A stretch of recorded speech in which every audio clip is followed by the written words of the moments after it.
பங்குனி உத்திரம். முருகனுக்கு கடைசி 6 நாள் இந்த ஒரே ஒரு விரதம் மட்டும் இருந்தால் போதும். கேட்காததை கூட முருகன் கொடுப்பான். 48 நாள் சாப்பிடாமல் விரதம் இருக்கும் விரதத்தை விட 12 மடங்கு சக்தி வாய்ந்த விரதம் இந்த கடைசி 6 நாளில் இந்த ஒரு விரதம் இருப்பது. அதுவும் இந்த விரதத்தை அனைவராலும் இருக்க முடியாது.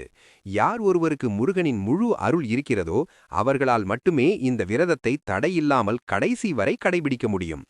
இந்த விரதம் எப்படி இருக்க வேண்டும் என்று ஆரம்பிக்க வேண்டும் என்று தெரிந்து கொள்ள எங்களின் இந்த வீடியோவை முழுமையாக பார்க்கவும். சேனலை சப்ஸ்கிரைப் செய்து கொண்டு இந்த விரதத்தை மார்ச் 27ஆம் தேதி தொடங்கி ஏப்ரல் 1ஆம் தேதி வரை இருக்க வேண்டும். தொடர்ந்து 6 நாள் மௌன விரதம் இருக்க வேண்டும். சாப்பிடாமல் கூட விரதம் இருக்கலாம். ஆனால் பேசாமல் விரதம் இருப்பது மிக மிக கடினம். ஆனால் இந்த ஒரு விரதம் இருந்தால் கட்டாயம் அந்த முருகன் சாட்சியாக நீங்கள் எது வேண்டி இந்த விரதம் இருந்தாலும் அது அடுத்த 7 நாளில் நடக்க ஆரம்பிக்கும். இது பொய்யில்லை. இதை கடந்த ஆண்டு பொதுநலம் குழுவில் செய்து நடந்த ஒன்று. கடினமான வேண்டுதல் இருப்பவர்கள் இதை செய்யுங்கள். உங்களின் வேண்டுதல் முழுமையாக 48 நாள் முடியும் முன்பே நடக்கும். முருகன் நடத்தி கொடுப்பான்.